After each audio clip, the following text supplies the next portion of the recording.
புண்ணிய புதன் அழகு தமிழ் கவிதை கழகத்தின் காலை வணக்கம் உங்கள் அனைவருக்கும். இன்று ஒரு சிறு கதை மூலம் அழகூற ஒரு பதிவை இந்த வலைதளம் மூலம் அனைவருக்கும் பகிர்ந்து கொள்வதில் மற்றற்ற பெரும் மகிழ்ச்சி கொள்கிறேன். இதோ சிறு கதை மூலம் பதிவு.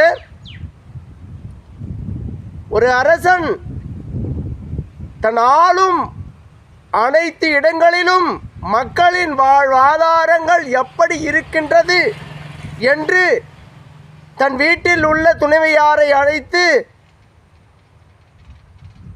வினவிக் கொண்டிருக்கிறார்.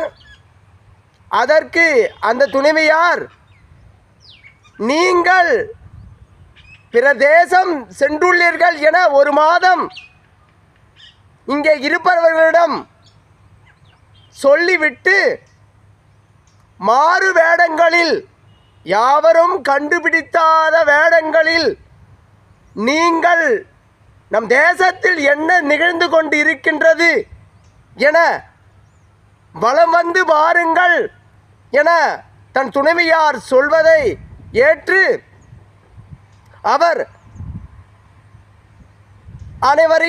மந்திரியார்கள் அனைவரையும் அழைத்து, நான் பிற தேசம் செல்கிறேன், ஒரு மாதம் வர இயலாது, நீங்கள் பொறுப்பாக நம் தேசத்தை பார்த்து கொள்ளுங்கள் என்று மாறு வேடங்களை அணிந்து, யாவருக்கும் தெரியாத வண்ணம் மாறு வேடங்களை அணிந்து செல்கிறார்.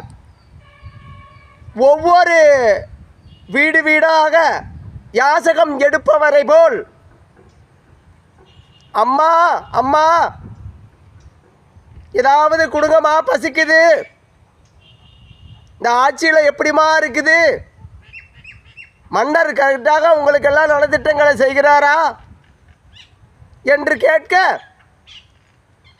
ஒவ்வொரு வீட்டிலும் எங்களுக்கே ஒன்றுமில்லை, அந்த அரசர்கள் என்ன செய்துகிறார்கள், நாங்கள் உழைத்து தான் வாழுகிறோம், வரும் நிதியெல்லாம் என்ன செய்கிறார்களோ இந்த மந்திரிமார்கள் என சொல்ல, ஒவ்வொரு மாதமும் இதுபோல் அவர் சென்று முடிகின்றது.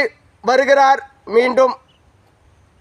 மன்னர் சபையில் உள்ள அனைவரையும் மந்திரியார்களை அழைத்து, நீங்கள் என்ன பணிகள் செய்து கொண்டிருக்கிறீர்கள் என்று கேட்கிறார். அவர்கள், நாங்கள் சிறப்பாக தான் தன் பணிகளை செய்து கொண்டிருக்கிறோம் என பொய் சொல்கிறார்கள். அந்த பொய்யை அவர் என்ன செய்கிறார், அவர்களுக்கு என்ன தண்டனை கொடுக்க போகிறார், அடுத்த பதிவில் கதையாக சொல்கிறேன். என் உறவுகளே